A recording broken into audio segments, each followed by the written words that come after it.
The first acknowledgement I'd like to say here is for our yearly diamond sponsors. So let's go ahead and give all of our diamond sponsors a round of applause.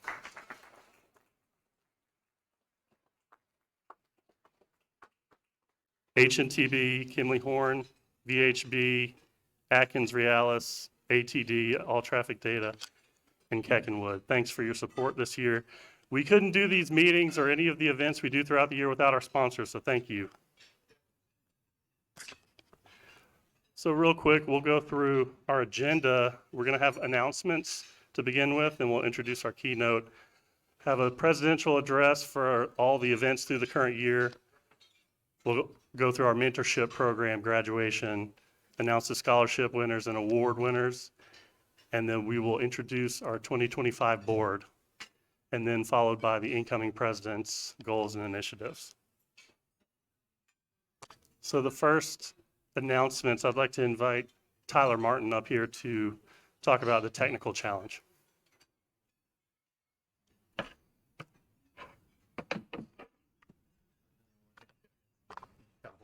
Okay. Good morning, everyone. So the 2025 Technical Challenge just kicked off last week. There was an e-blast that was sent out with the link to that website. This year's topic is all about non-recurrent congestion. So, that can include incidents, VIP visits, football games, anything like that. We're just looking for unique solutions to that. Basically, you're just asked to submit an abstract and a PowerPoint slide, nothing else really for the initial submission, so it's not a huge ask. We would ideally like to have more than 3 teams. Last year we only had 3 teams, which worked out perfectly because that's the number of slots we have at Winter Workshop. Which I will mention, if you do make the top 3 teams, you can go to Winter Workshop and present there, and then at that point they choose the first, second, and third place. First place, I believe, is $600 prize, and then it goes down from there, so that's a good incentive. We do encourage people to have public and private sector involvement, so that's another great plus. You get to work between the different sectors. So we are going to go ahead and give some plaques out to last year's winners. Hopefully at least one person from each team is here. So the first place team was Joshua Brown, Vishwa Gopalan, Rahul Pasawala, Sungjun Park, and Antonio Gittins. So if one or all of you could come up and get this, that would be great. And yeah, round of applause for the first place team. So bright. Congrats. Second place team was Kelly Roberts, Ronald Konechevich, Travis Brewer, Partiti Khan. If one of you guys is here, yep, I see. There you are. And yeah, sorry we only have 1 plaque per person, or per team.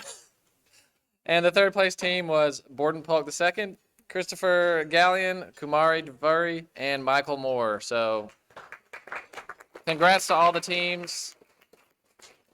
I don't know if anybody's here. Oh, there you go. Congrats to everyone, and please consider registering and submitting for the 2025 Technical Challenge. Thank you. Thanks, Tyler. All right, the 2025 Winter Workshop is coming up very soon, so Rahul, I didn't see if Rahul is here, but is there anyone that would want to make an announcement? Elizabeth, come on up.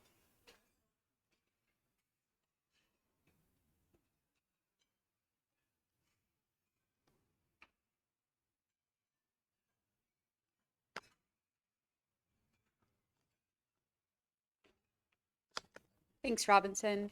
So the 2025 Winter Workshop is going to be hosted March 2nd and 3rd in Greenville, South Carolina. Registration is open now, and sponsorship opportunities are also open if your company would like to sponsor. Early registration rates do close January 31st, so we encourage you to get registered soon. The hotel block is also open. If you're planning on coming up early, we do have it available 2 days before Sunday night and 2 days after if you want to make a weekend of it and explore Greenville. But the Saturday slots are filling up and are not necessarily guaranteed at our rate. So if you also want to register, make sure to get your hotel early if you plan to come up early. If you are a public sector member, you can still get the hotel block. You just need to email Jyoti, the registration chair, to get that code to get the public sector rate for that hotel. Abstracts, if you have any technical sessions you want to present on, those are due at the end of the year. Raul Vieira is here. He's the technical co-chair for ITE for Winter Workshop. So reach out to him. He can send you that link, or if you have any ideas.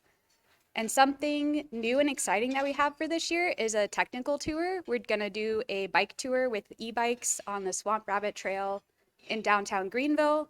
It's space limited and is an additional registration fee. So when you register, if you intend to do the bike tour, make sure to add that to your cart.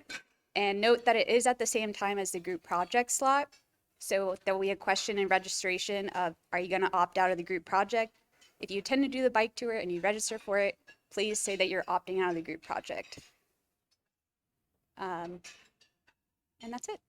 Thank you. Oh, and then I'll also do the Young Member Committee update, as Rahul and I are also co-chairs of that. The Young Member Committee is hosting a free virtual webinar on February 6th around lunchtime, 11 to 12 p.m. Chris and Marcy with HNTB and Bill Rusum will be hosting it about the networking playbook.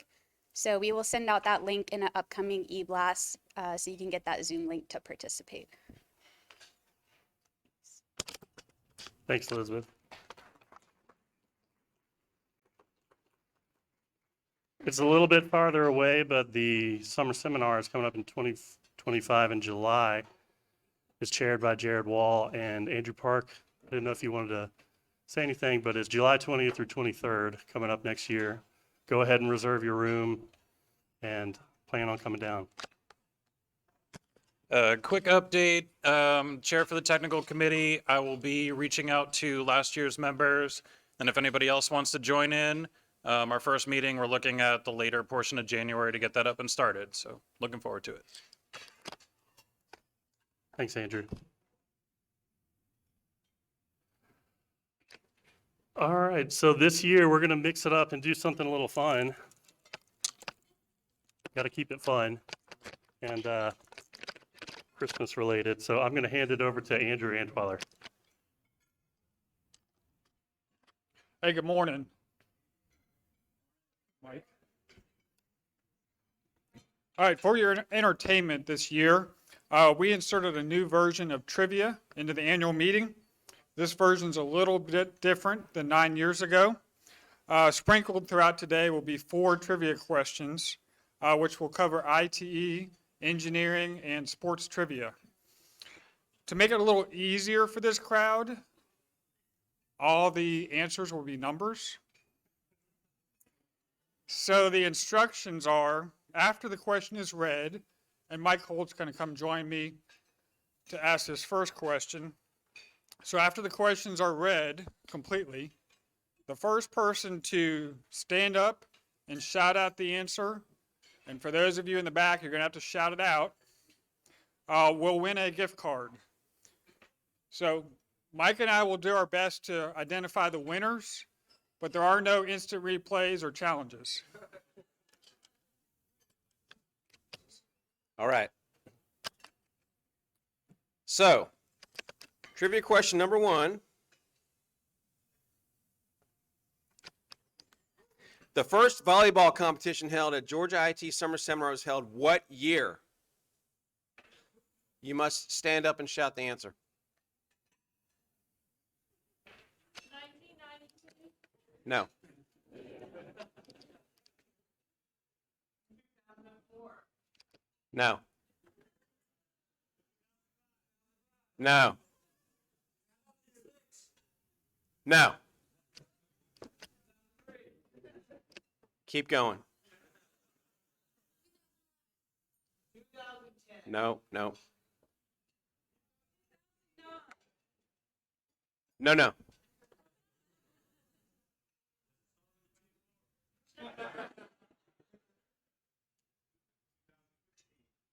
No. No. No. All right, who hasn't guessed? That was already guessed. Close. I didn't see anyone stand up. All right, Justin got it. 2007.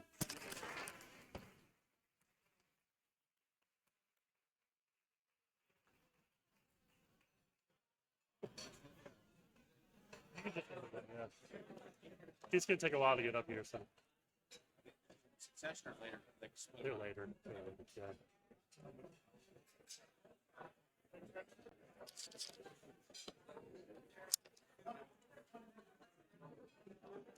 All right. Thanks for that, Mike and Andrew, and you got to keep it a little light in here, so.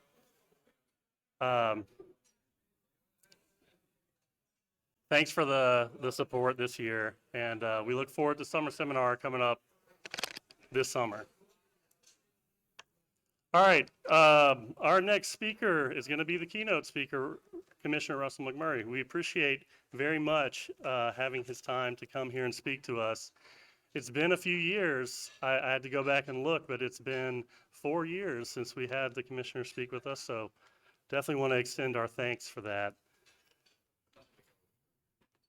So Russell McMurry serves as the Commissioner for the Georgia Department of Transportation, the state agency responsible for the nation's 10th largest state transportation system, with an operating budget of over $4 billion and a staff of nearly 3,900. Commissioner McMurray began his career with the department in 1990 as an engineering intern working in construction. He served in a variety of roles prior to being named chief engineer. He was then appointed by Governor Nathan Deal as the department's planning director before being appointed as commissioner by unanimous vote of the State Transportation Board in 2015. So let's welcome Commissioner McMurray.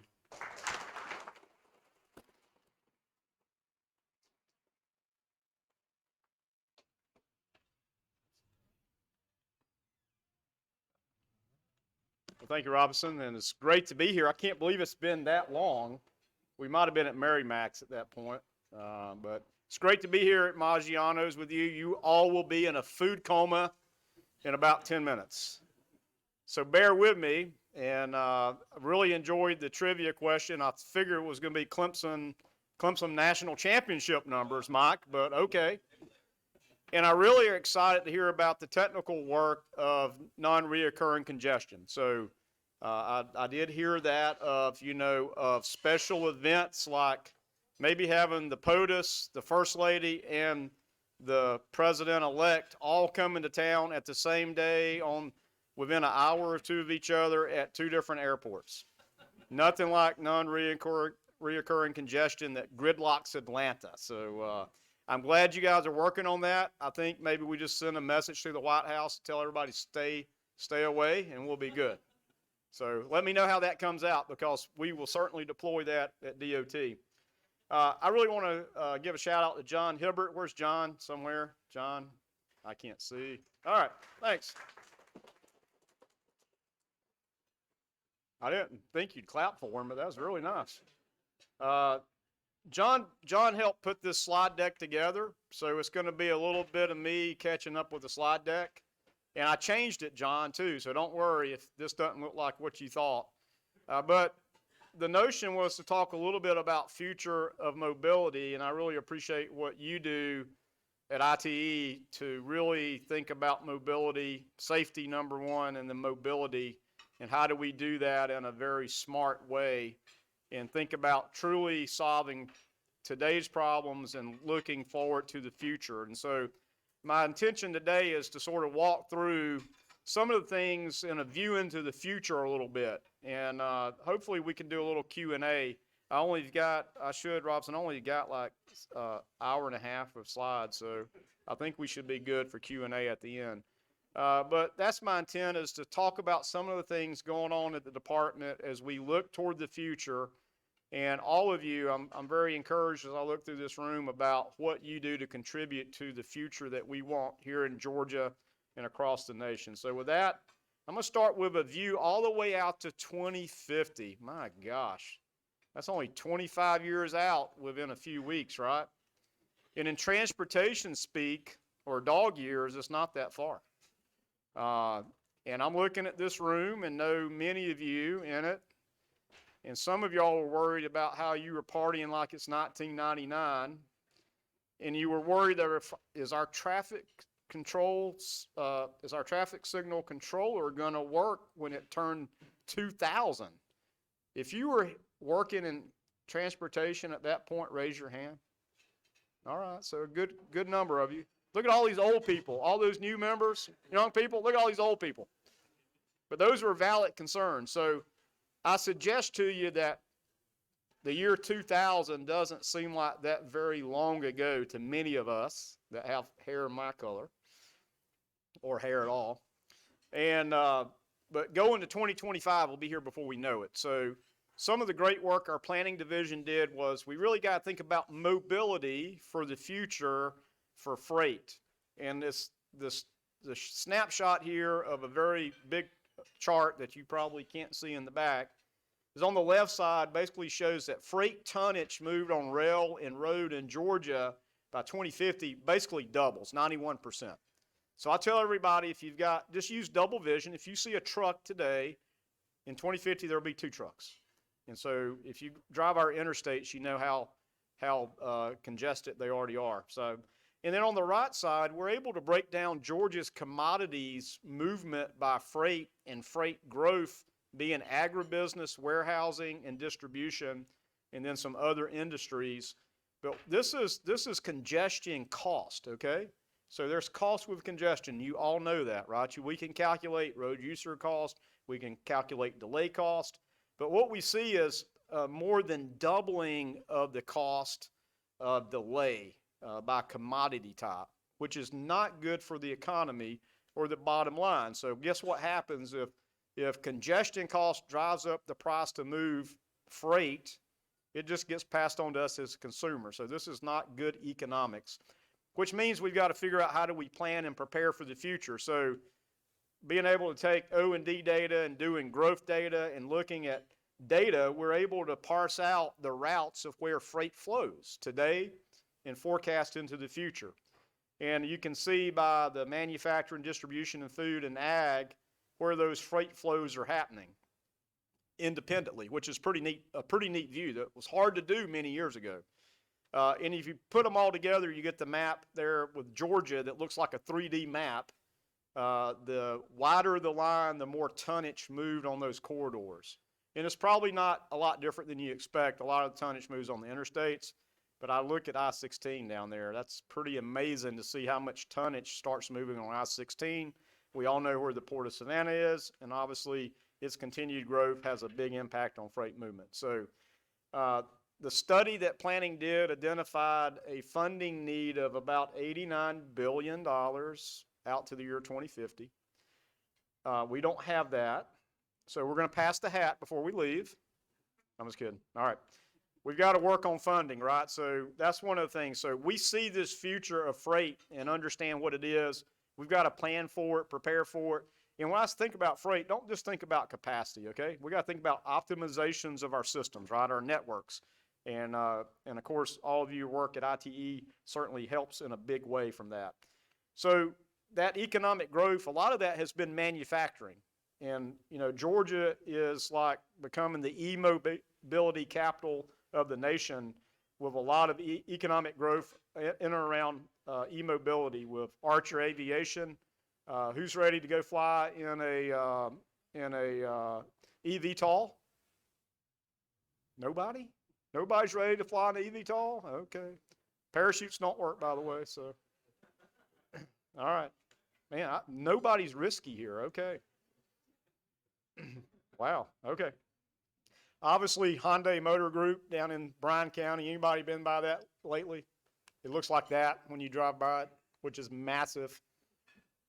You know, 7,500 jobs, $8.5 billion economic investment.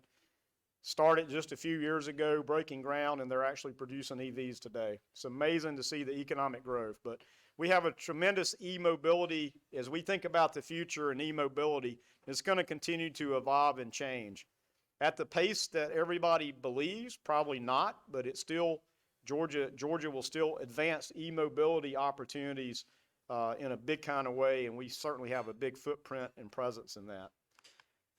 Well, all this takes money, and as we look toward the future, I was very happy last year that the governor put in the budget to GDOT, and the House and the Senate approved an additional $1.5 billion. That's a lot of money, no matter how you slice it.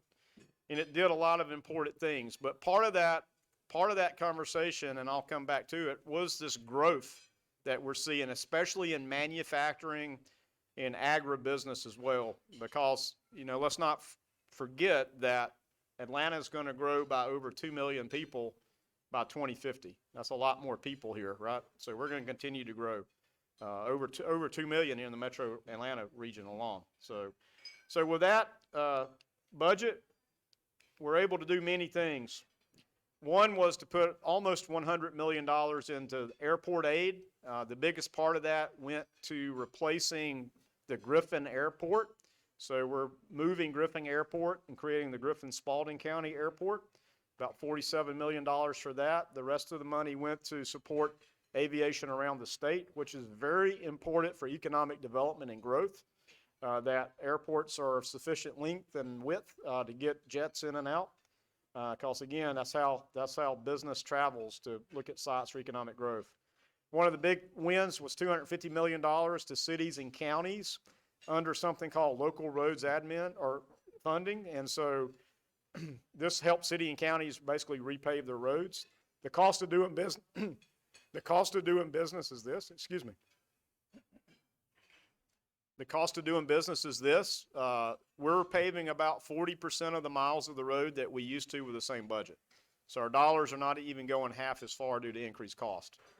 Very unique to this, again, was focusing on freight. So the legislature established a freight budget program for the department, and it was funded at $500 million.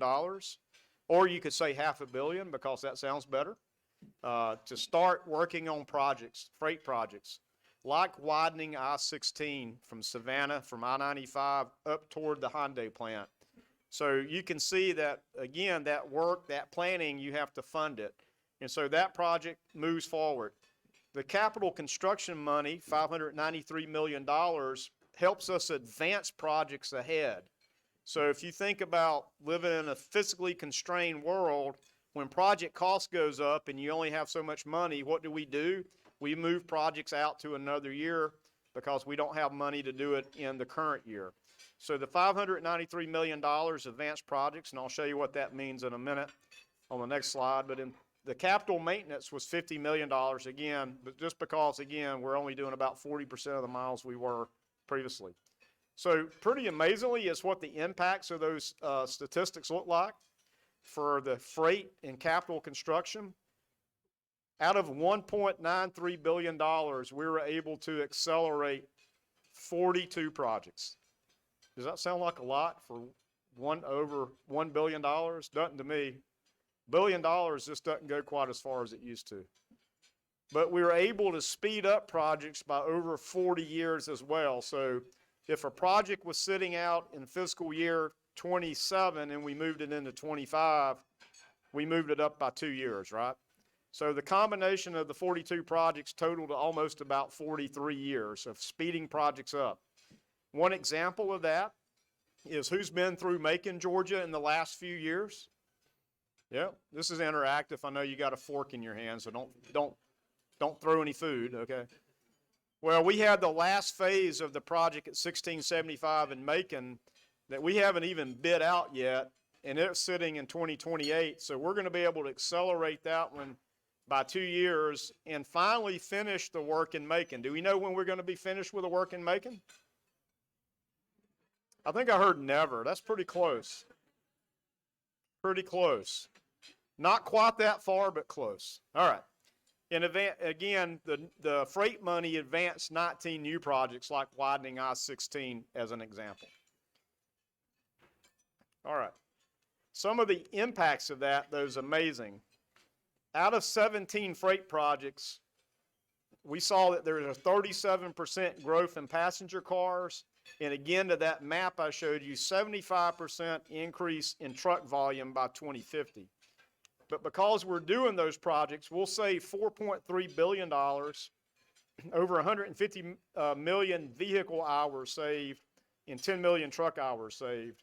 So that's a huge delay reduction by making these investments in that corridor. Oops, sorry. Let me get going the right way. One second. There we go. All right. My slides are jumping all around. So this will be slide roulette. And moving on to work on big things for the future, we're tackling the fifth most congested freight bottleneck in the nation, being I-285 and I-20 on the west side. It's our biggest GDOT project we've ever awarded to date at $1.2 billion to legacy infrastructure contractors. You can see the team. Some of you probably are on the team or your company's on the team. But it is to rebuild that system-to-system interchange on the west side of town over by Six Flags, as you can see our rendering on the right. And so we're very excited that this project reached financial close and will be under construction in the next year or so. It is a design, build, finance project. And so, again, as we think about the future, we got to think about the future of freight mobility, but obviously people mobility coming through this very congested interchange. That's an old, antiquated design. So very excited to have that moving forward. But wait, there's more as we think about people mobility. Very excited for the State Route 400 Express Lane project, starting in Fulton County, going right up into the bottom of Forsyth County, the south part of that. Really from about the MARTA station, the North Springs MARTA station, all the way up just above McFarland Parkway in Forsyth County. Really big project. I just said that 285-20 was our largest project to date, and that's true. But this project will surpass that once we reach financial close in August of next year. In a public-private partnership, which is a demand risk project, meaning that the private sector partner, who is State Route 400 Peach Partners, who was selected, you can see the team makeup there. Many of you probably worked on this project or on the other project that was submitted as well. I want to thank all of you for a very robust and solid procurement, amazing outcomes. But as John noted on this slide, is a massive ITS and tolling project as well. A lot of technology in that, and we have to think about the future. In fact, the private partner, State Route 400 Peach Partners, will be maintaining the existing lanes plus the express lanes. They have the responsibility for maintaining basically fence to fence, and they certainly will interface with TMC ops and obviously interface with Hero and incident management, but they actually provide their own Hero service as well, or vehicle support. They certainly are deploying, future-proofing this by putting cooperative and ITS development deployment in there as well as being CV to X. So they're going to deploy the technology along the corridor for the future for connected vehicles. So that is part of the future proofing as we look to the future. Also, they're building a digital twin of the project to be implemented, and also using radar to have vehicle detection monitoring for stopped vehicles or for crashes or incidents, so that you get an immediate alert if somewhere along the 16 miles of the express lanes, if traffic stops for express lanes and GP lanes. So again, trying to future-proof, incorporate technology in that you get instant response messaging that something's going wrong and you can respond to it. So just a little bit of the future. You know, the future is now for sure. The other component of this project that's very big is truly a new way to think about mobility for the future of an area that continues to grow at exceptional pace, is our integration with MARTA to integrate bus rapid transit in the express lanes. So bus rapid transit will interface with MARTA heavy rail at North Springs, hop in the express lanes, and have a station at Holcomb Bridge Road, a station that accesses the backside of North Point Mall, and then a big flyover to the park and ride lot at Windward Parkway.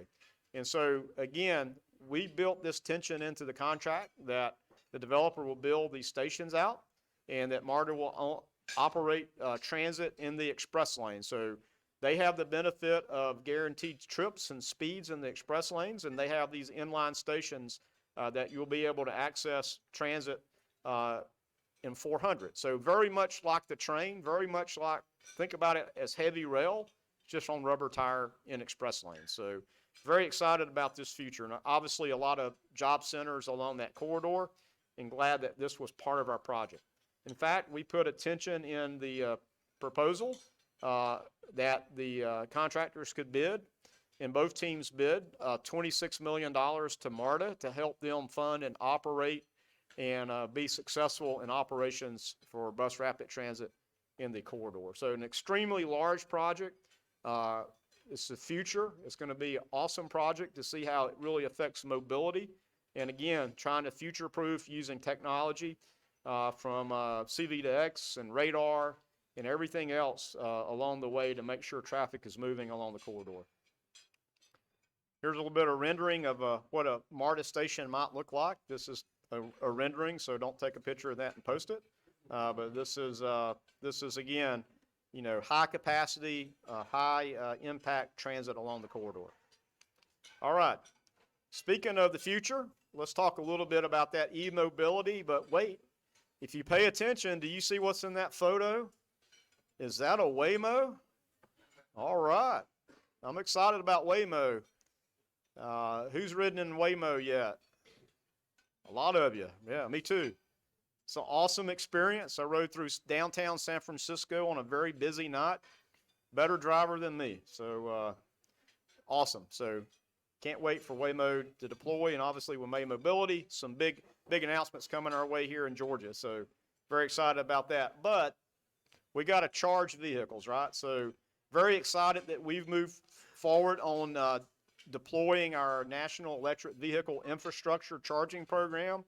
Just a reminder, the national goal was 500,000 chargers deployed across the nation so that anywhere on the interstate, you don't have to go more than 50 miles to find a DC fast charger for your EV. And so we've approached this through a public-private partnership. Our first round, we did 5 projects, sort of sprinkled through the state as a little bit of proof of concept. It's going really well, but we're doing more as well.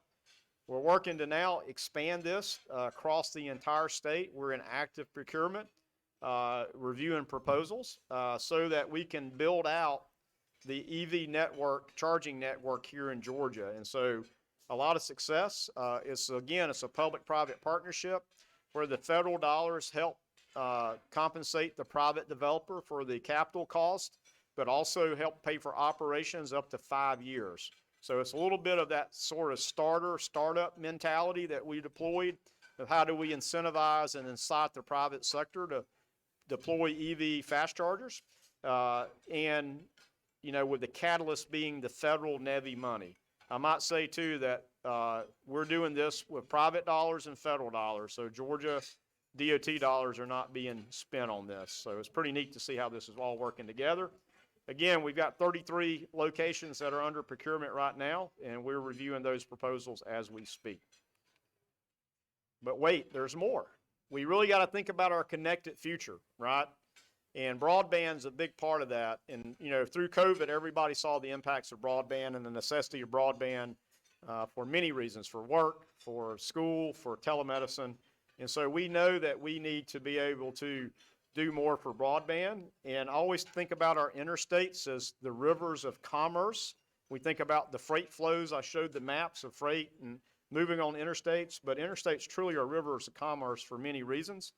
You know, and we started working on this many years ago, and I want to, again, give a shout out to everybody in traffic ops for working on this and thinking about this, because as interstates, sort of the really challenge statement that came to us, or the problem statement that came to us is, you know, when there's a hurricane in Florida, everybody comes to Georgia.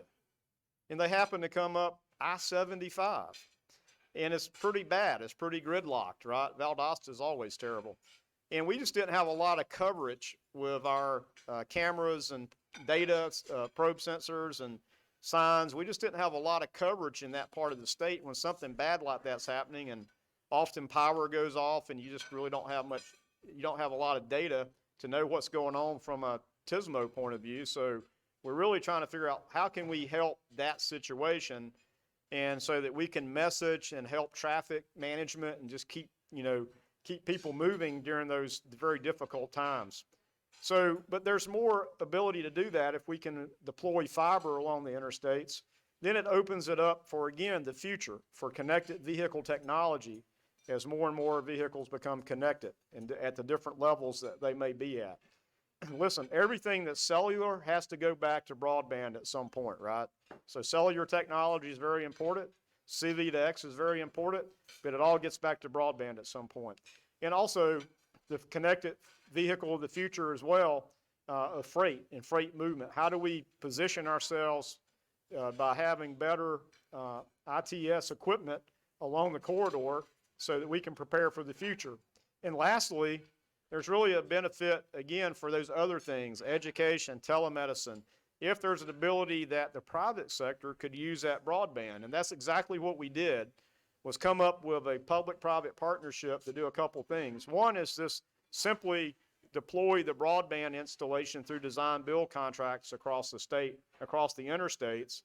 And we just have awarded operate and maintain and commercialize contract as well, of where a private sector will maintain the fiber for us and also be able to commercialize the utilization of the fiber or the duct bank for commercial purposes, which again helps connect rural Georgia together. It helps, again, for telemedicine, telehealth, education, and who doesn't want to watch Netflix, right? So there's a lot of benefit there. So we're really trying to be, forward-leaning, the first procurement like this of this sort in the nation. So again, a great outcome as we think about the future of mobility for all the purposes I articulated. There's, again, very different kind of projects. You can see these are our phased build-outs across 19 counties. We'll be deploying 155 new poles to support cameras and data, 173 roadside units across the state, and 1.7 million feet of conduit. You can convert that into miles in a minute. A lot of conduit, and that's our first design build phase. Is this what's this sort of the I-75 corridor? And then there's design build 2, which adds another million feet of conduit, 111 more poles, and runs through another 16 counties. So you can see it. We're working our way forward to deploy more technology along our interstates to prepare for the future. And so, again, not only that, but we continue to move forward on V2X. I mentioned a minute ago CV2X. That's another long story for another technical discussion, right? But I'm very proud of what we've done collectively to deploy almost 2,000 RSUs now across the state, and looking forward to the future of how this integrated system happens for technology. I've met with a lot of vehicle manufacturers, and it doesn't matter what level of autonomy. They say we don't need anything from infrastructure, but they sure would like to have information from infrastructure. So we've got to be able to do that. Just SPAT data, that safety data is just foundationally important. That helps with levels of autonomy. So we're going to continue to deploy as well, and certainly appreciate all that's been done there. In fact, Georgia's going to take a little bit of a more role. We're actually going to lead a pool fund study. Used to be led up at Virginia DOT, so Georgia Southern is going to help with the technical and administrative support. And then GDOT's going to continue this pool fund study as we continue to learn and grow and work together across the nation. And listen, all of you are part of leading Georgia, so thank y'all for what you do in this space, because it is our future. Lastly, firstly, is safety. Again, our number one priority is driving down those fatalities and serious injury numbers. I want to encourage all of you to learn about the Safe Systems approach if you don't know about that. We've got to deploy that approach in our designs for safer roads and safer speeds, and obviously there's a lot of things to be done there and for safer people. Nationally, the fatality rate's been too high. We're trying to drive that down this year. I'm knocking on real wood here, as we're trending down, but the goal is 0. And I know most of you are engineers like I am, and you're saying, well, I don't know if that's possible. look, if you don't have a goal, you'll never get there, right? We got to take that serious. We got to go to work towards zero. The technology that's coming our way that we have now in the future will help us, but we've got to be mindful about how we're doing this. A little bit of a challenge, and I'm learning this now, so I don't have this figured out. But the medical profession back in the early 90s changed their approach. They went to something called evidence-based medicine, a total C-level change from how medicine used to work. And that's where engineering's got to get to, where you're looking at all the symptoms, you're looking at everything, making decisions holistically, not because a manual says do this in this case and a manual says do this in that case. We've got to take a holistic approach when it comes to safety. So that's a little bit of a challenge statement. You can go Google evidence-based medicine. It's pretty fascinating. I think we'll get there as a nation. I know Green Book 8, when it comes out in a year or two, will be more flexible and allow more design practicalities based on a more holistic view. So thank you all for what you do for safety and making sure that our safe systems approach is implemented through safe roads, safe speeds. If anybody here believes that 85th percentile is the only way you set the speed limit, you need to see me after, okay? That is a factor. That's not how you decide, okay? You've got to think about context and a lot of other things. And our policy allows for that. So don't say GDOT says it has to be 85th percentile. That is not true. Safe people, can't say enough about what our communications team has done, along with our safety team, Sam and his team, for Keep Georgia Safe. How many people know a teacher? Y'all are still awake. That's fantastic. Tiramisu hadn't got to you yet, right? All right. If you know a teacher, tell them to Google Keep Georgia Safe. I said it at Transportation Summit if you're there. You know, hey, who doesn't want some free material that makes their life easier and at the end of the day may save a life? Please tell teachers about these resources we have for Keep Georgia Safe. It's amazing. And again, we've got so many things to do. I'll just end with a warm holiday wish for a Merry Christmas and Happy Holidays, that you stay connected and most importantly, stay safe. Thank you very much.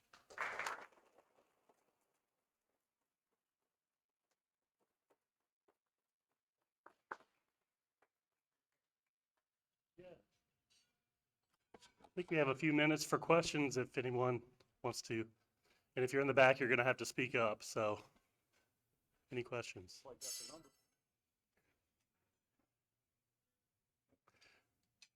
All right, Tom.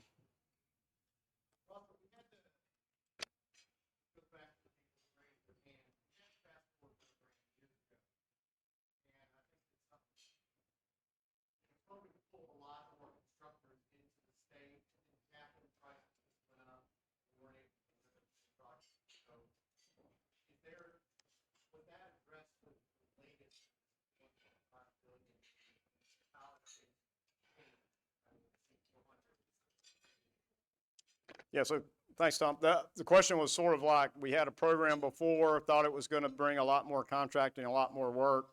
Costs have gone up, so there's not as much work. That is true. The other question was just more of like, what's the contractor capacity? Listen, you go anywhere in the nation and you say, do you have enough contractors? The answer is probably no. But guess what? We're building capabilities and capacity here in Georgia, but across the nation. And it's a little bit of macroeconomics, right? It's supply and demand. If you have the demand, the supply will come there. So there's not really an issue now that there's not enough contractors to do the work. There's plenty of contractors. Big projects like 400 will actually bring contractors in from other states, but they're going to rely heavily on Georgia contractors because they own the asphalt plants, the concrete plants, they've got labor, they got equipment. So it's growing an ecosystem.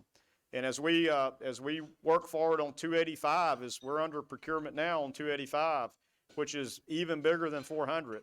So we've got to continue to grow capabilities and capacities. And the economics of everything is our Georgia's transportation infrastructure industry will continue to grow. Now, we need more investment to make this happen. Everywhere I ride around this state, I can see that's $10 million, that's $50 million, that's $200 million. I mean, I can look outside the window and, find that. So we've got to continue to think about funding.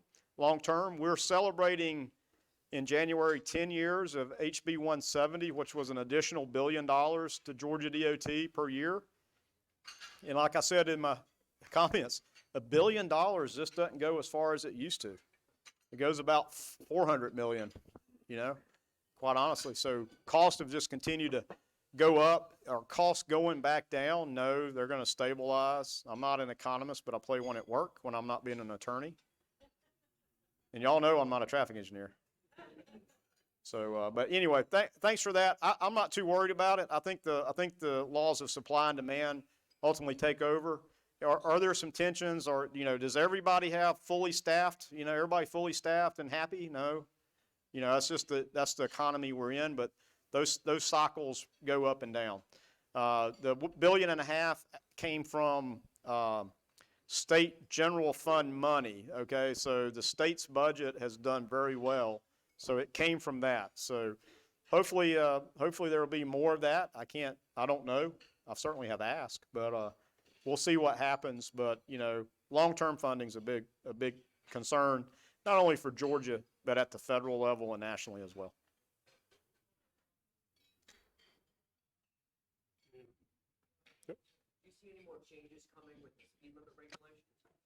Do I see any more changes coming with speed limit regulations?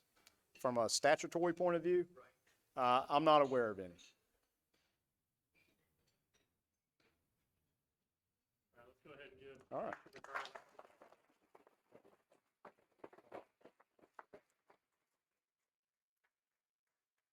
Right.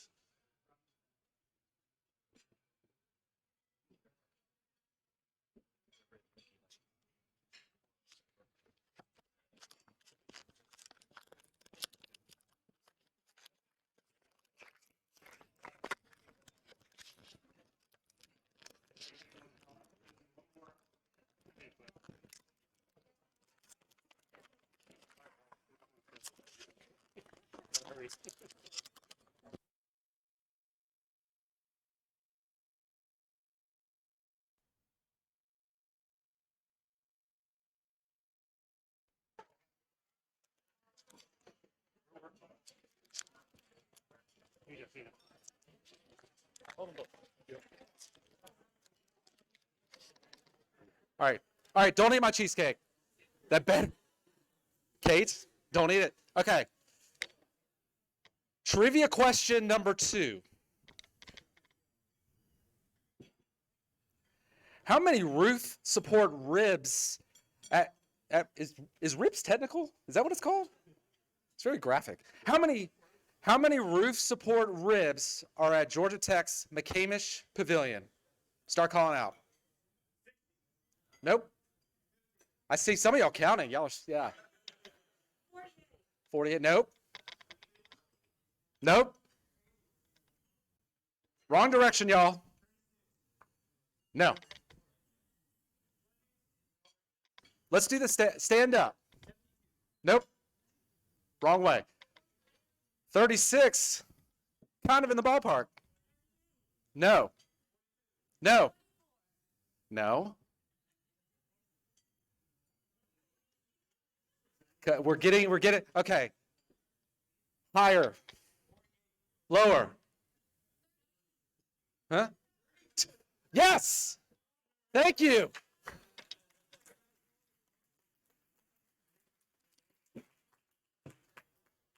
That was Nate, yeah.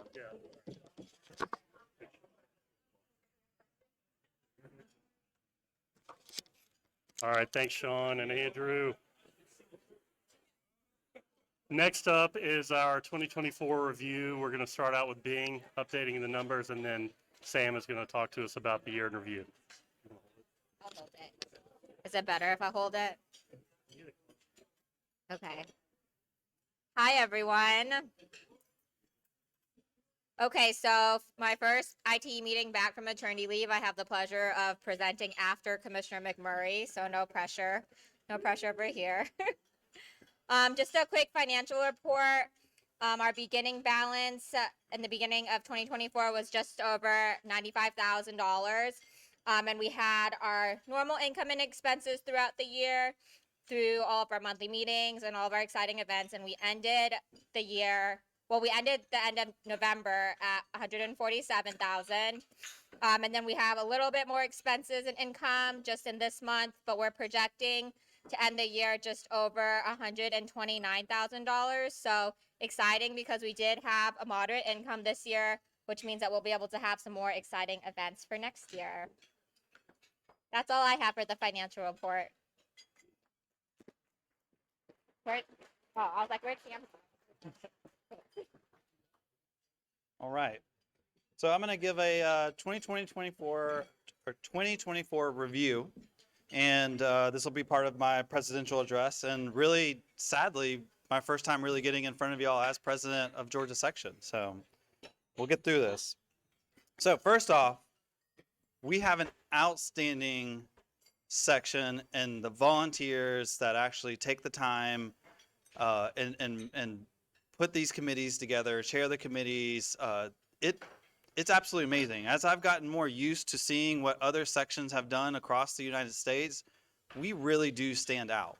So I'm going to go through the committees. I'm going to ask you just to stand up as a chair. And if you're here, I also have a gift for you. Come see me after everything. And I have a gift. Bing just said that we had some extra money. So I actually bought every single one of you a car. And you'll know what that means whenever you get your gift. All right, so activities. Nate and Madison, engineering outreach with Greg, finance and history, Charles. With our hosts is Jared, legislative affairs, Dan, marketing communications, Paul, website with Kate, safety with Kelly and Sarah, scholarship with Andrew and Caitlin, the technical with Tyler. We have awards and nominations with Robinson, Josh doing the sponsorship, young member with Roll and Elizabeth, student chapter liaison coordinator with Ron, planning committee with Kofi and Hopti. That's a brand new committee this year, guys. We're really excited about that. 2024 mentorship program with Andrew and Caitlin. You have winter workshop with Amy, summer seminar with Alex and Jared, and the clerk with Elizabeth, and section admin, really the heart of what we do here with Kelly, and then golf tournament, Rob and Scott. So we really appreciate all of you. Let's give a good round of applause for our committee chairs.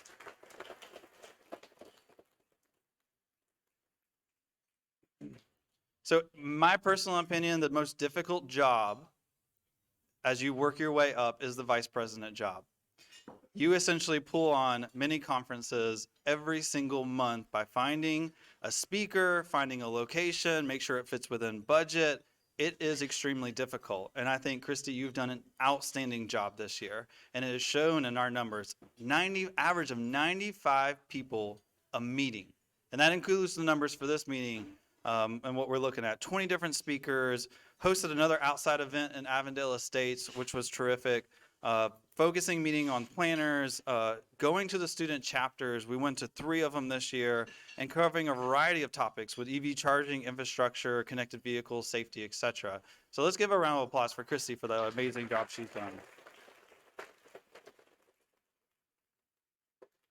So highlights, we did a lot of collaboration with other sections this year. In Tennessee, we had actually Colin go up, a staff member of mine go up and actually present.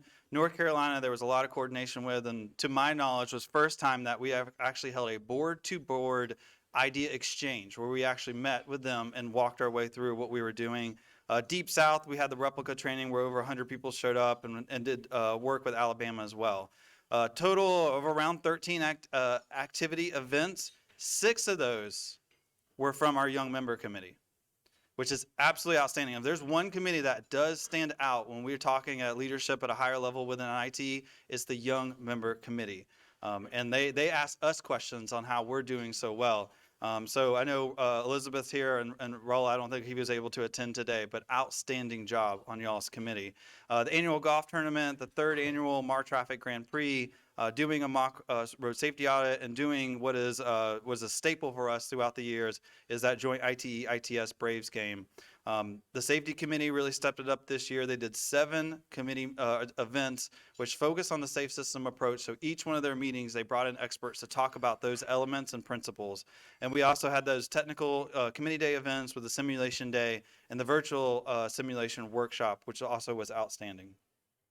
Conferences, 2 major conferences. Winter workshop, again, Amy, outstanding job.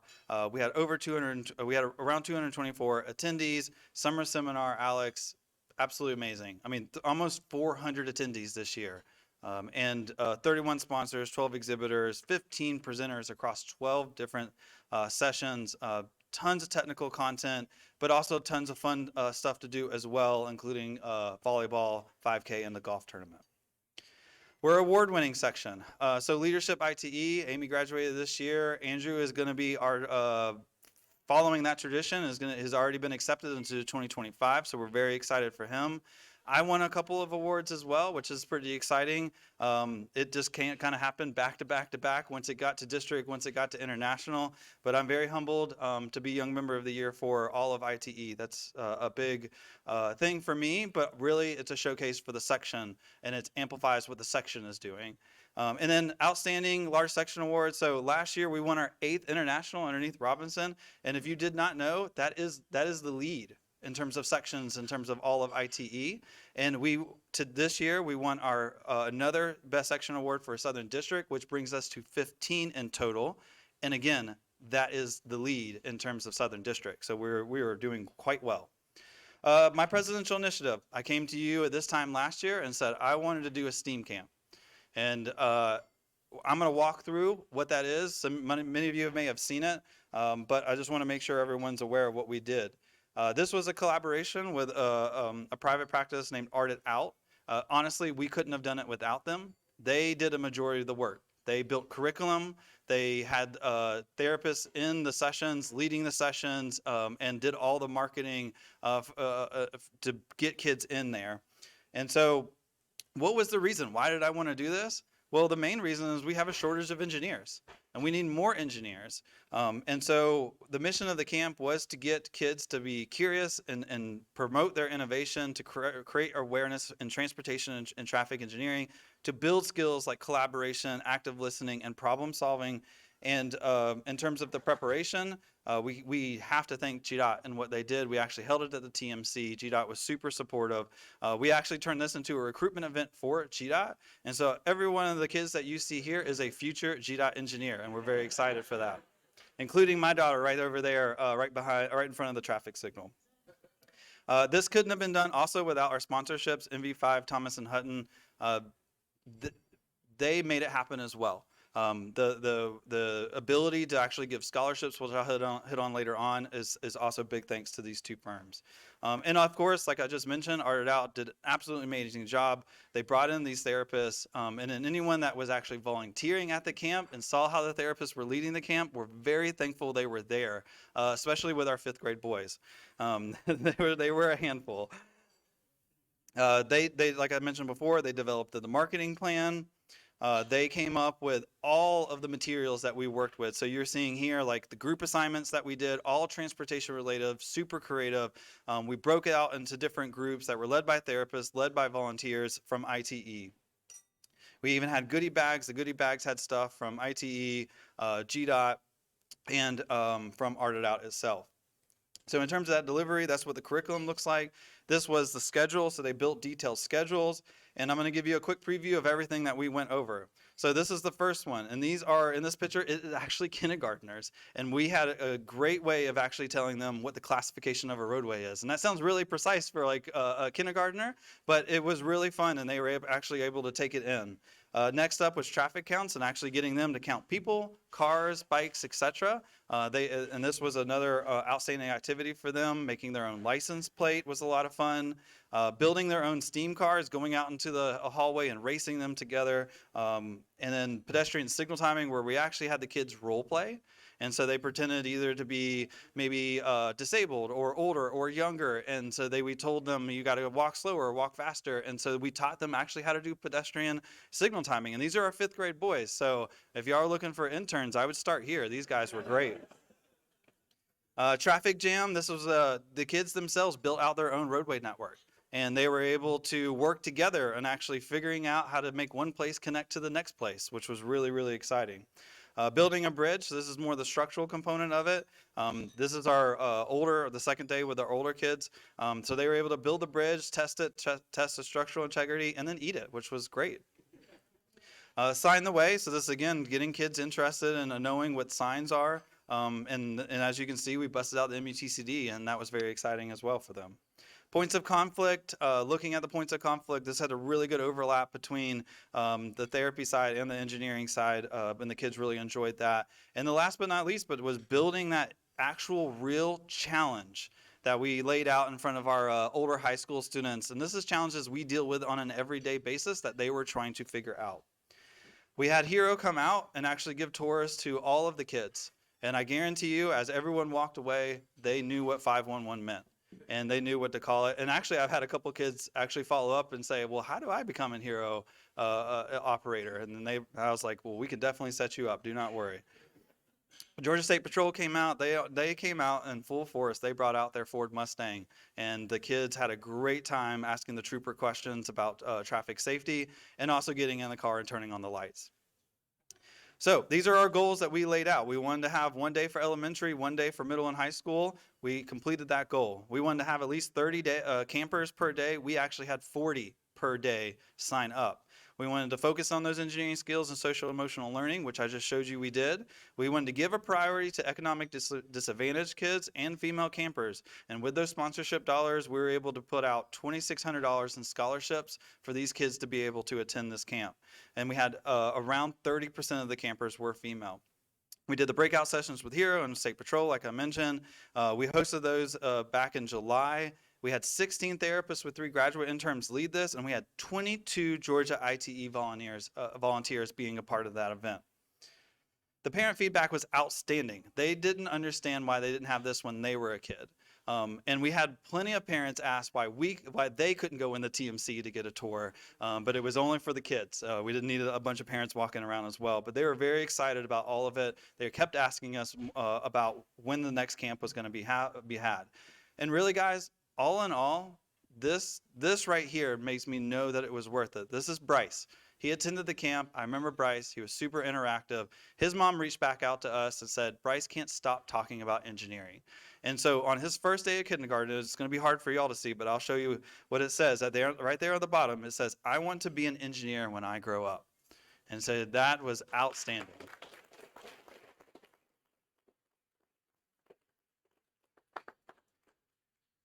With that, I'm excited to announce the board has approved. We're going to be moving into the 2025 STEAM camp. And this is going to, marketing is going to start here within a couple of weeks. We're going to open that up. There's a nice little blank spot right there in the middle. We're actually in talks with Grady Hospital, and they're going to become our next partner. So we're actually going to bring in an element of the safe system approach, the post-crash care. And they're going to bring, what we're talking about is actually bring an ambulance on site with nurses and doctors to be able to talk through that. So very, very excited about that. Lastly, like I said, this is really the last time I get in front of you guys, but I just really want to thank you guys. I've had a tremendous joy being a part of ITE and on the board and working my way up through president. I'll be past president next year, but truly, thank y'all. This was a tremendous experience for me, and I'll remember it for the rest of my life. So thank y'all. Thanks, Sam. Outstanding, man, with the STEAM camp. So we have our third trivia question. I'm going to hand it over to Andrew one more time.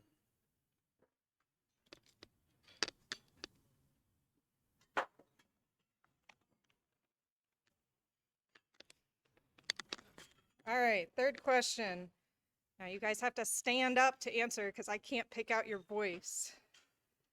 How many sides on the glasses at Merrimack's, or on the glasses at Merrimack's tea room? What did you say? Nope, nope, nope. 9.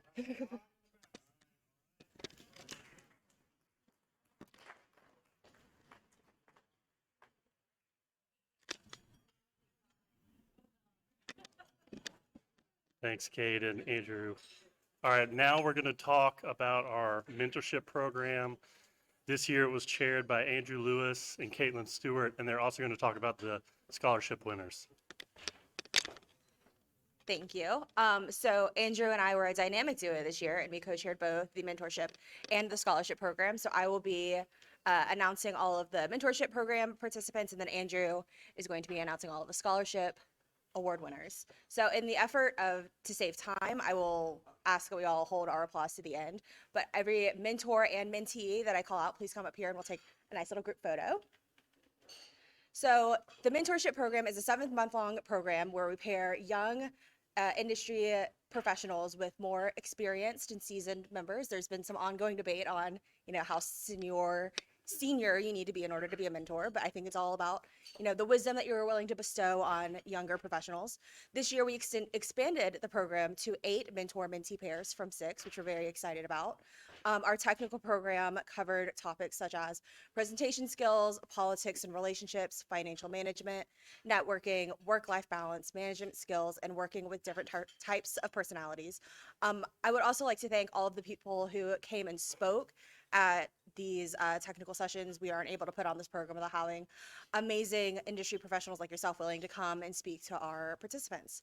And the committee members include Dwayne Tedder and Rahul Paswala.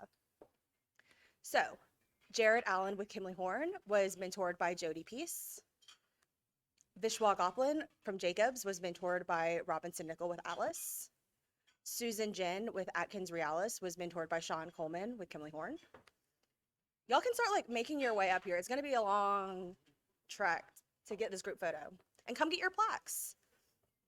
Ron Knezevich with GDOT was mentored by Song Huang with Atkins Realis.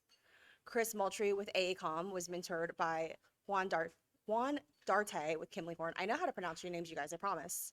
Anna Peterson with VHB was mentored by Elizabeth Shin with Tool Design. Raul Vieira with GDOT was mentored by Chris Maddox at SEI. And Emily Wiseman with Kimley Horn was mentored by Kate Sharon with KCI. And as a last shout out, I'm really excited that a lot of our mentees got their PEs this year. So in addition to a round of applause for participating in this program, I know this is a very exciting time to not be studying anymore. So please help me in congratulating everybody.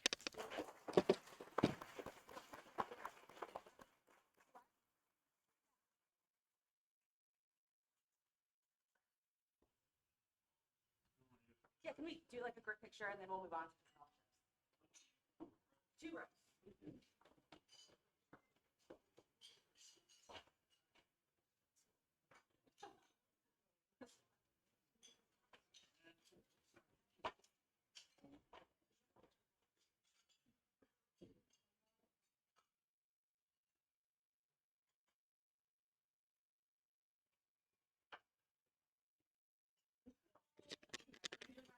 While everybody makes their way back, we're going to jump into sharing our scholarship winners.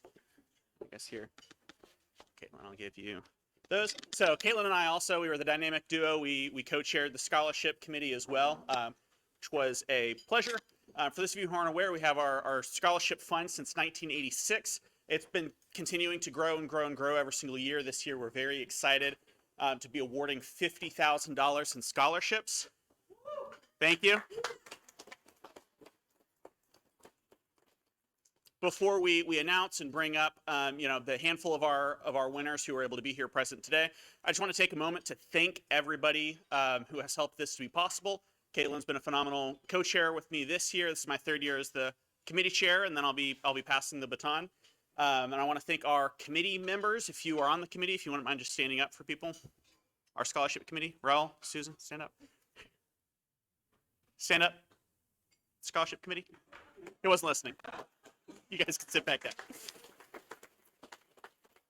I would like to thank our board members for all of their support, everybody who has donated items to our scholarship auction that we have at Summer Seminar to help us raise funds, and those who attend the auction and bid on the auction and actually give your money, as well as to the members of our past presidents who have given personal donations to help build up that incredible fund that you saw previously in the financial update. Speaking of, I'd like to thank our finance committee and Kelly, our comptroller, for stewarding those funds and really making it possible for us to do the fun part here of giving away money. So without further ado, I will announce here our scholarship winners. So first up, we have Gabriel Cedras-Dinos. He is a PhD student from Georgia Tech, receiving $3,000.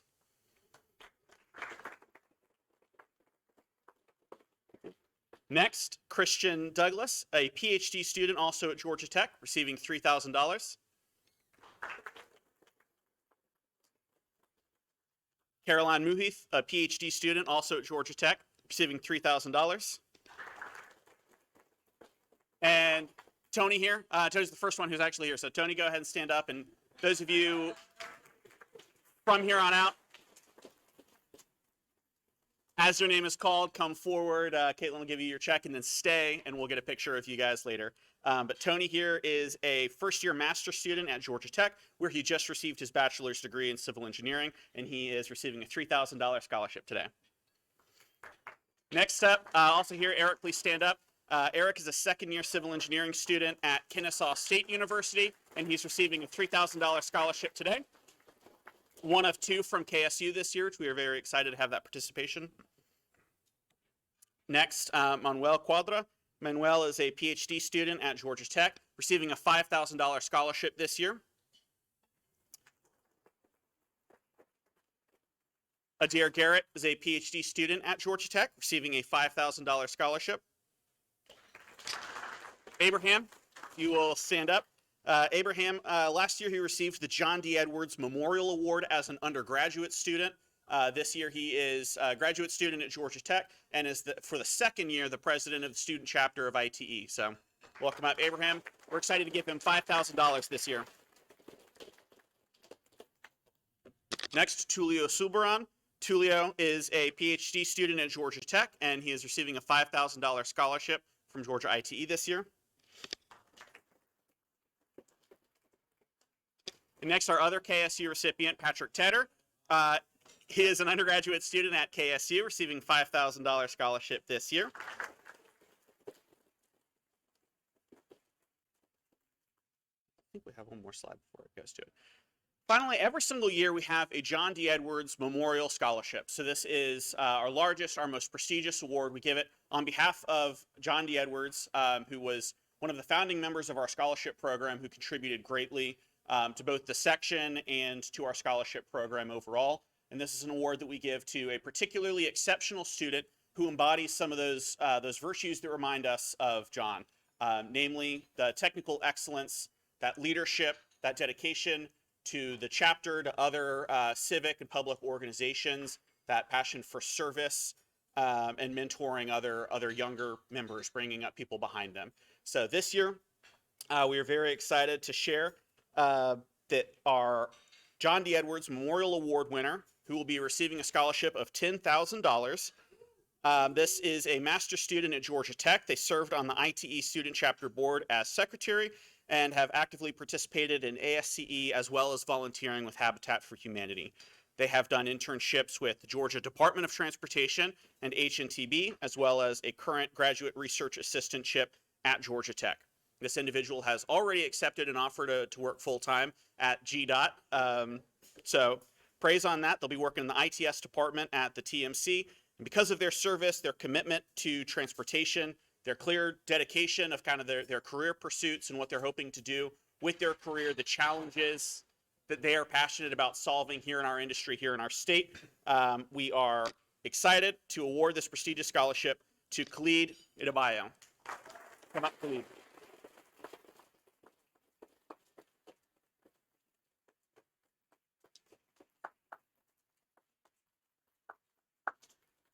That is all for me. We'll do a picture here as soon as Khalid's up. I think. Pass that out.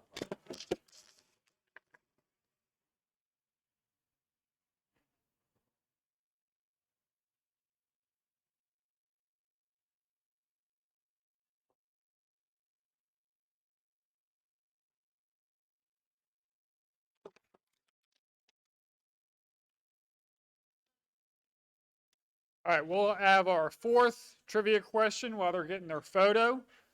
I know we're in a room of engineers because everyone's very hesitant to answer or answer incorrectly. This last question, though, you get to have one guess per person. I know some people like to guess multiple times. But you also have to answer in the first 10 seconds. So we're going to take the closest answer in the first 10 seconds. The fire truck sign says to keep back how many feet?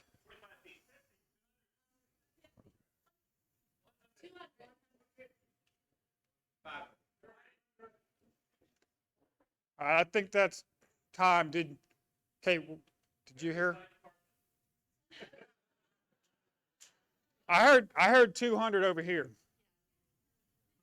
Did I hear a different number? Did you hear a different number, Kate?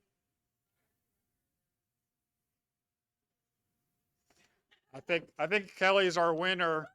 The answer is 345 or 343 feet.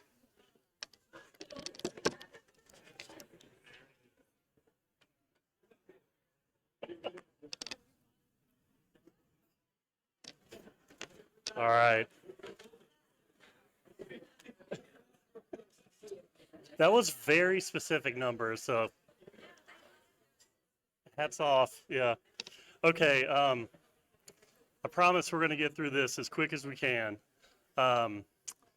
This part of the meeting, we're going to have our awards, and we're going to hand out. And so all the award winners, just a quick note, we have all the boxes over here. So if you'd like to come up afterward and have it in a box, you can transport it safely. They're all up here. Also, as I call out the winners of the awards, please make your way up here, receive the award from Christy, and then stay in for a picture with Sam. All right, the first award is the Georgia Section Roundabout of the Year Award. This is the second year we've done this award, and our Roundabout Committee Chair, Scott Zingraf, is going to come up and present. Okay, I'll try to keep it quick. Our winner this year is the intersection of State Route 41, US 27 alternate at State Route 14, US 29. It's the Georgia DOT Office of Roadway Design. So for this particular location, the Group 5 of GDOT District, or GDOT Office of Roadway Design, developed a project that packs multiple safety improvements into a constrained space, serving 5 legs, including 2 US routes, with sidewalks, crosswalks, and multiple outside truck aprons. This project will become a signature gateway welcoming visitors to the town of Moreland and the greater Noonan area. So big round of applause for that.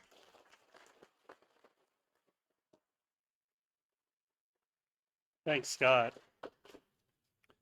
And congratulations to Coweta County and the GDOT Office of Roadway Design. Our next award is the Georgia Section Agency Achievement Award.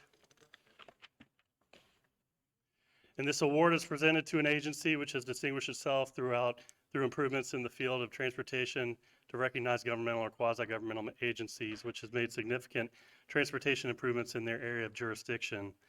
And this year, the award for the Georgia ITE Agency Achievement Award goes to Town Center CID.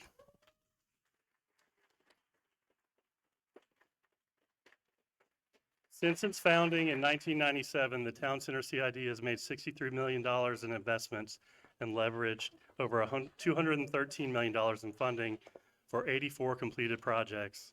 Town Center CID is making impacts in ways that not only can benefit the Town Center, but also the region. The Town Center Loop serves a dual purpose, integrating existing infrastructure projects like the South Barrett Reliever, Skip Span Connector, and creating 7-mile multi-use loop trail. The multi-use trail element of Town Center Loop is an ongoing endeavor. Upon completion, it will connect pedestrians and cyclists to the major Town Center destinations. Please join me in congratulating the Town Center CID.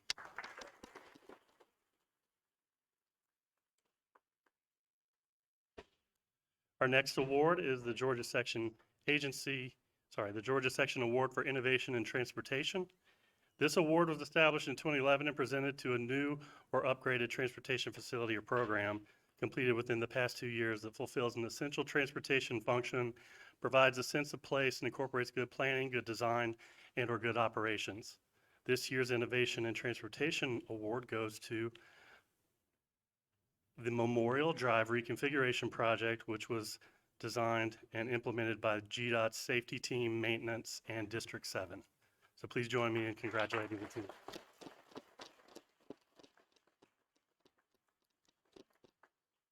Memorial Drive from Trinity Avenue to Pearl Street is being reconfigured to accommodate a two-way cycle track. This effort was initiated by the GDOT safety team and involved extensive coordination internally between District 7 maintenance and SIGOPS and externally, including MARTA and ATL DOT. The project is part of a larger effort to transform the Memorial Drive corridor into one that is vibrant and safe for all roadway users. The project was identified in 2019 in-town multimodal study and completes an important segment of GDOT's planned east-west state route connection between the sides of the Atlanta Beltline. So please join me in congratulating the GDOT team on that.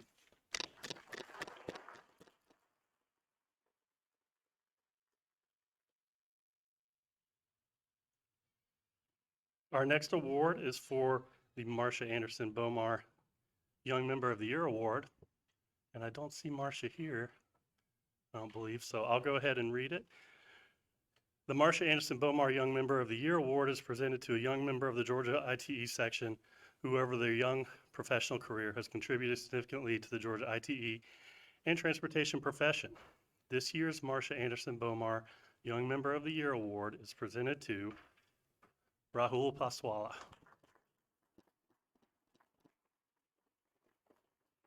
Rahul is not here today, but he is busy working away. But Rahul is a graduate of Georgia Tech. He has a Master's of Science in Civil Engineering. He's been heavily involved working at Jacobs Engineering for the last 7 years. And he's also a graduate of the Mentorship and Leadership Program with our section and served on many committees, including Winter Workshop coming up. So let's congratulate Rahul.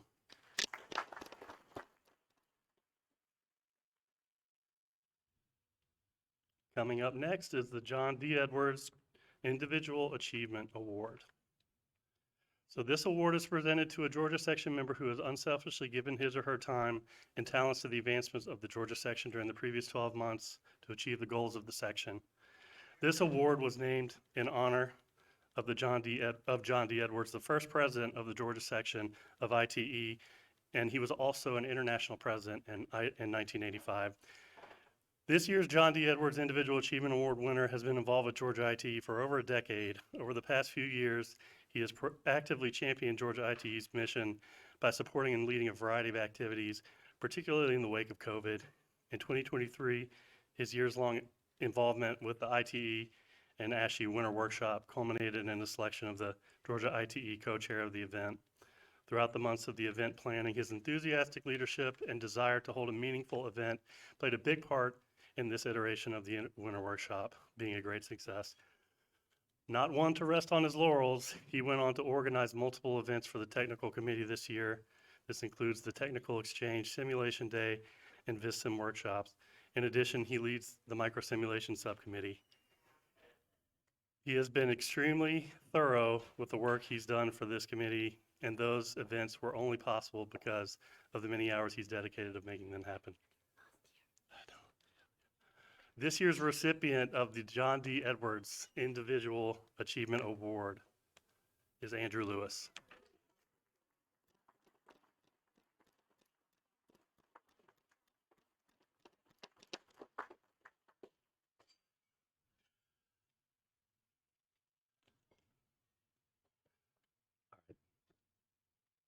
Thanks, Andrew.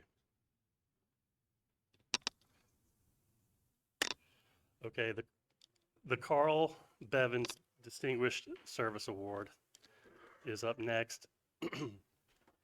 This award is presented to someone who's demonstrated the qualities of competence, professionalism, and dedication in the field of traffic and/or transportation, exemplified by Carl Bevins as the first transportation operations engineer in Georgia.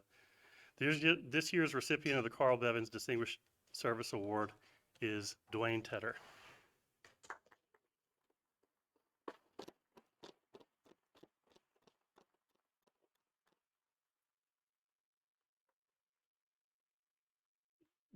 Dwayne has worked on planning, design, construction, management, and operations of transportation infrastructure since 1995.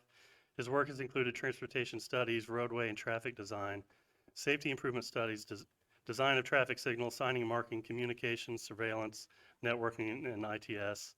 His experience includes staff, resources, work development, and financial management.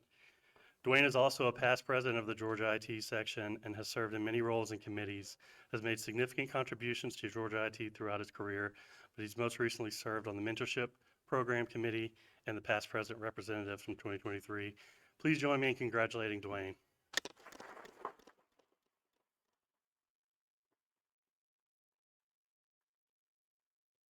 All right. The Georgia ITE Transportation Professional of the Year Award. This award is presented to a transportation professional who has contributed substantially to the safe and efficient movement of people or goods in Georgia. The intent is to recognize individuals who have made significant contributions to the transportation field for a number of years. This year's Transportation Professional of the Year Award is presented to a person who has been devoted their career to helping Georgia's traffic and transportation system. This person has an esteemed career full of different roles, working in both the public and private sectors. This person has made a positive impact within the Georgia ITE section, has given himself freely in contributing to the advancement of the transportation industry in Georgia. Please help me to congratulate John Hibbard.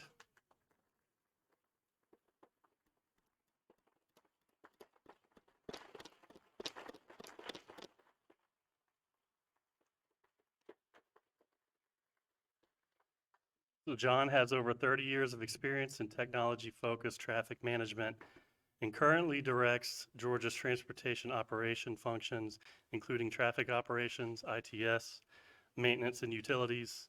He's very active in national committees and forums and focused on increasing automation in vehicular transportation and its interface within the built environment.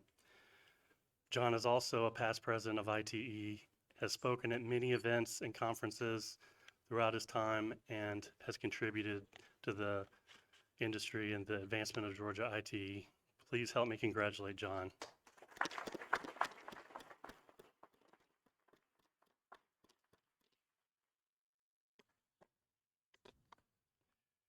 There is one more award that we present each year to our president to recognize their service over the last few years on the board, which we all know is more important than just the years spent actually serving on the board.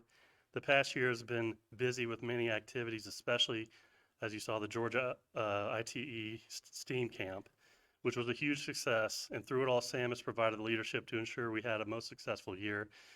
Thank you, Sam, for your service as Secretary Treasurer in 2022, Vice President in 2023, and President this year.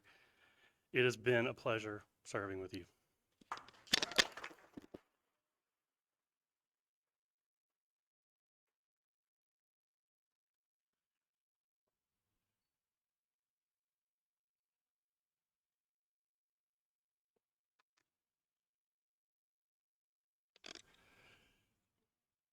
We have one more award that I failed to put in the script, so I'm just going to wing it. This year we have the Idea Sharing Award, which is presented to the Office of Planning, GDOT Office of Planning, Traffic Operations, and Transportation Data. So this is related to the data service agreement that was signed between ARC and GDOT, and we wanted to acknowledge that. The Idea Sharing Award is not one that we give out every year, but this was just a really great example of that kind of cross collaboration between agencies and how it really provides tools for us as engineers to be able to use and increase the effectiveness of our studies. So please congratulate with me the GDOT and ARC joint agreement.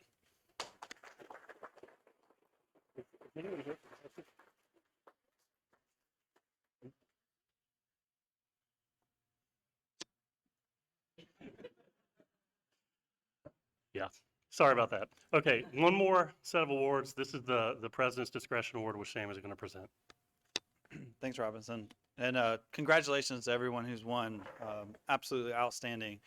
So I was told I get the chance to actually present my own award. And of course, I couldn't just stop at one. I went with three, just because no one ultimately stopped me, so we kept going. So the first one I will actually want to do is there's a certain individual that has poured his really heart and soul into the organization over the past several years and really has took a great initiative in being able to be someone dependable to count on, but leading two committees, which is often difficult, but really is rolling off. So we really wanted to take this opportunity for Charles. Will you come up here and accept an achievement award? Your work has been outstanding, and your commitment. So really, everyone give him a round of applause.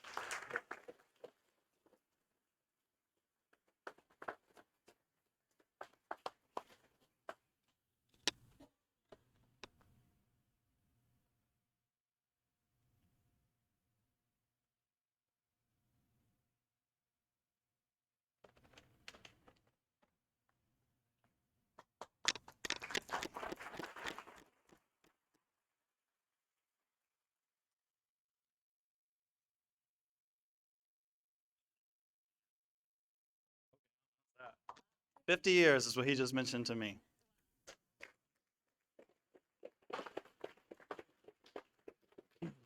And I'll tell you what, my budget for this year, I'll give kudos to Charles, because when I first started coming into board meetings and the finance meetings, he struck fear in me. And I was like, I am absolutely going to have a good budget on my year. All right, next up, second award. This person I've actually known for quite some time, from my time at the department. She's always been an outstanding person to work with. You can pick up the phone, give her a call. She's always willing to help. And so this year really stood out. Multiple people approached me and said, look, she went really above and beyond, especially with the hurricane response. Kelly Mears, come on up.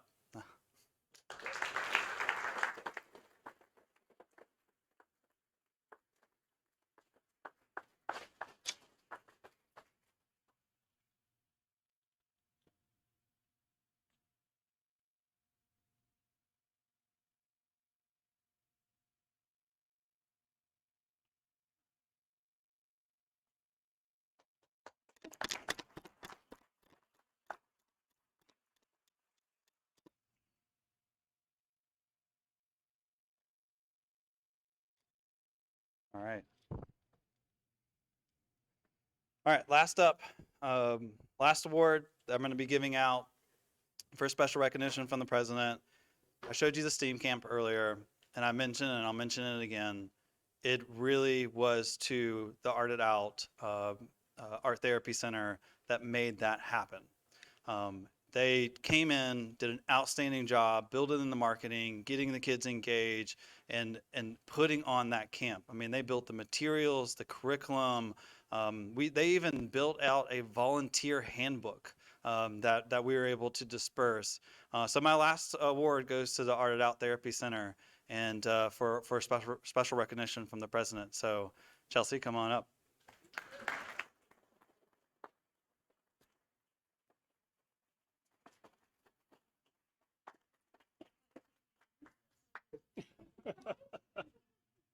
That's his wife, in case you didn't know.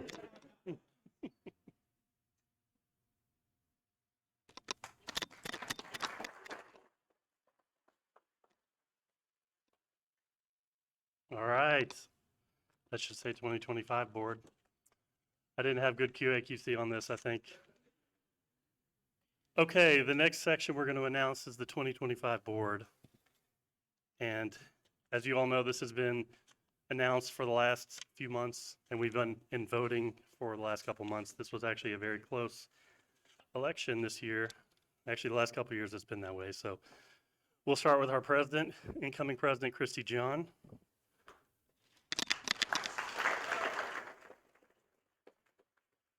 Vice President, Bing Zhang.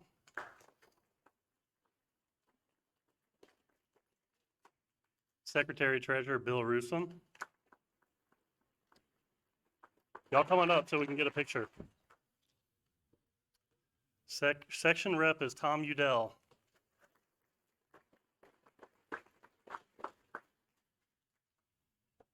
At-large Board Member, Chala Banja.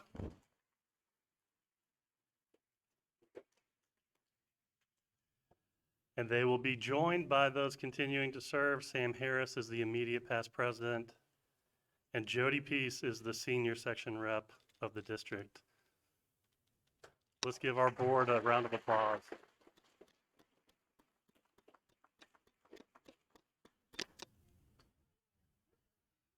I don't get to get my picture anymore. I'm rolling off, so.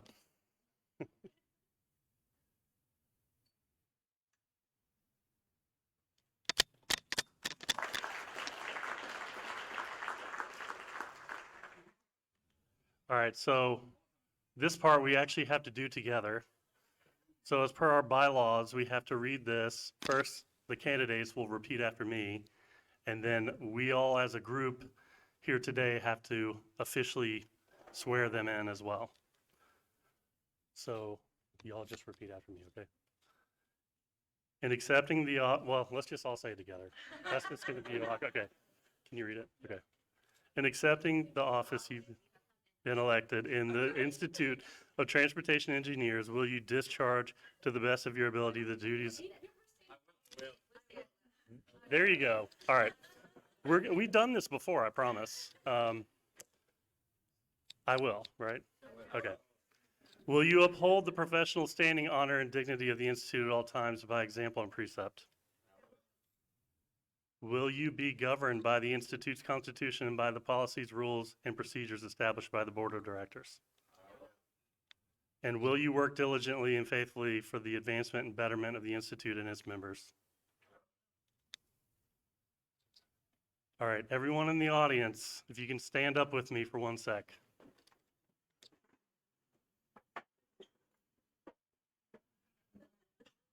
Having chosen these officers as your leaders for the coming year, will you carry out your obligation to support and assist them in achieving the Institute's goals?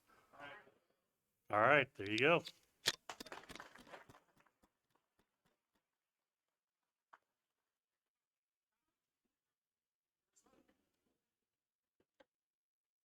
All right, just one more section, that's it. We're going to hear from our incoming president, Christy John. There's a last bit of the ceremony, so I get to pass over the gavel to Christy. Christy, I have no doubt you're going to be an outstanding president, and we're excited to have you come up and actually talk about your goals and objectives for the new year. And here's the gavel. Do I like knock on them? When you're finished. Am I finished? Okay. Yeah. Awesome. Do you want to hold it or? Yes. All right. Awesome. Thank you very much, Sam. And Robinson, great job today. I mean, it is a lot of work. I mean, thank you so much. And just round of applause for Sam for being, like leading the ITE, Georgia ITE for the whole year. It has been outstanding. Can you join me, congratulate Sam? I know we're a little over, so hopefully I'll get done in 5 minutes, but I just want to recognize, like, can you stand, like, anyone, like, in the past president, board members, committee chairs, committee members, can anyone stand up? Like, if you have ever volunteered for this organization, I know a lot of them. Okay, like, awesome. Awesome. Thank you so much, guys. I think this is the one big reason that this section has been really, really successful. So, I mean, I really congratulate everyone. So I want to start by a quote. This is just one of my favorite quote. It is not enough to know your craft. You have to have feeling. I think an organization like Georgia ITE exists because of this reason. I mean, we know that what we do is really important to the community, but I mean, we work together, and that makes what we do more meaningful and pushing forward to improve the future of transportation. So, can everyone hear me in the back? Can you hear me? Okay, thank you. Awesome. So real quick about myself, I'm born and raised in Seoul, South Korea. I came here in 2003 for my grad school at Georgia Tech. I am a senior engineer and planner at Atkins Reales, serving at Georgia ITE since 2018, and married to Yusuf, my husband. He had to leave. He had an interview at 2 o'clock, so he had to leave. But I have an awesome 10-year-old son as well, and I love traveling, including camping and playing tennis, reading, and piano. So with that, so I wanted to start with some fundamentals. So I mean, the big ITE, international ITE, these are some of the goals of international ITE, and I just wanted to see that what we have been doing, like aligns well with that, and of course we are, but mission, vision, look at the values. Those are the 4 values of ITE, and technical excellence, community, altruism, diversity, equity, and inclusion. As a segue to my first initiative, I think you all agree that like the Georgia section is actually the best. Like the Sam mentioned that we are the leader, like 8 international awards and 15 Southern District ITE. we are already like one of the best section, actually the best section in the nation, and I feel so humbled and privileged to serve as the president in the next year. So yeah, start with that. So I mean, so building on the great momentum, we've been doing all of them right, like winter workshop, summer seminar, monthly meetings, go-kart training event, simulation day, and technical exchange. This year, Sam has done like an outstanding job. Sam and Chelsea, STEAM Camp was an amazing event to add. And next year, we are also going to do, probably, hopefully, technical tour to Netherlands. I know Jaap and Sam have been planning for this event. And joint meetings with other organizations and neighboring IT. I think that is really, really beneficial for all of our members as well. So this is my first initiative. My second initiative is to connect the dots and expand our membership and focusing on our key strength. And I think one of the key things that we're doing it right is the capability to engage our young members. So I think shout out to Elizabeth and Rahul for leading the young members. But I mean, I'm still entertaining about this idea. I'm still talking to our student leaders, but I'd like to create a maybe student member committee. Like I think great candidate would be the student scholarship grantees, awardees, and those student group. Then we can connect those student group with young members and our seasoned members, and it could be maybe a three people mentoring program. But I mean, this could be a great way to provide mentor and get being a mentee. So that's one of the action items that I would like to do.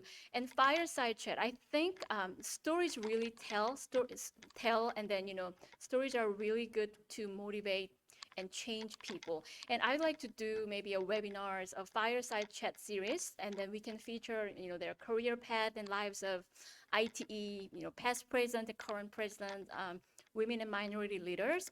And so maybe we can do like at least 1 or 2 next year and see how it goes, and continue to contribute the knowledge, advanced knowledge in very important topics such as safety, emerging technologies, mobility, resiliency, and carbon reduction strategies. So those were my second initiative. And I mentioned mentorship, but I mean, this one snapshot shows you like some statistics of like how mentorship is helpful, how helpful the mentorship is. This is like women in STEM careers, but I mean, it applies to men also. And this statistics showing that the women in STEM careers with mentors or sponsors have a lot more chance to be successful, like a promotion, their ideas getting endorsed, ideas being developed and implemented. So I think the mentorship and having someone that being a role model or a reference is really, really important in our industry. Moving forward, my last and third initiative is building a stronger community and inspiring each other, like doing that.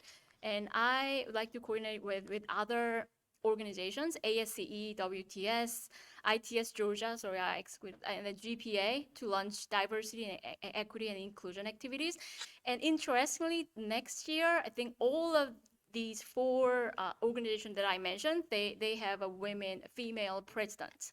So ASCE, the Marsha is going to be the upcoming president, and then all the other 3 organizations. So I think we can leverage this the women power, and then maybe we can launch something to do with the diverse DE&I activities.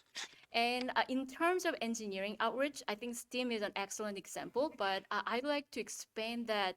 And I know GDOT does safe driving summits at local high schools and colleges, and I just started talking to Sam about this, but maybe there is a role Georgia ITE can help. Maybe there is maybe 30 minutes and we can go, okay, this is what traffic engineers do, this is what transportation engineers do in the industry. So, maybe just, starting some conversation and ideas, but I'm open for more ideas and feedback also, just let me know.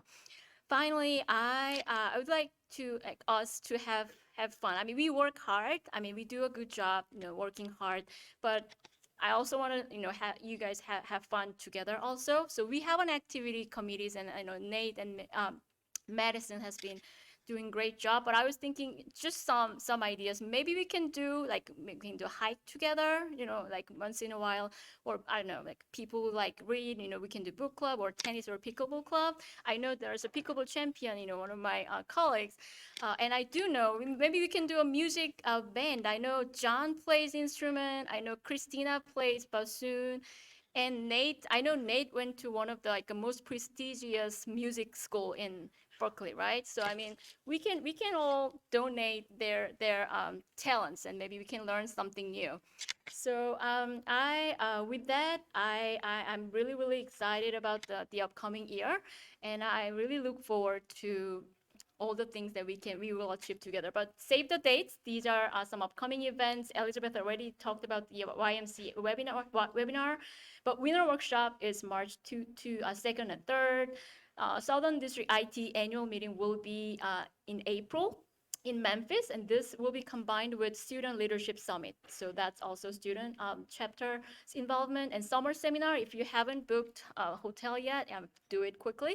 The July 20th and 23rd in St. Simon's Islands. So with that, I really want to thank each and everyone for your trust and support in me, and I look forward to the upcoming year and all the things we can achieve together. And have a very safe and happy holiday season, and I'll see you next year. All right.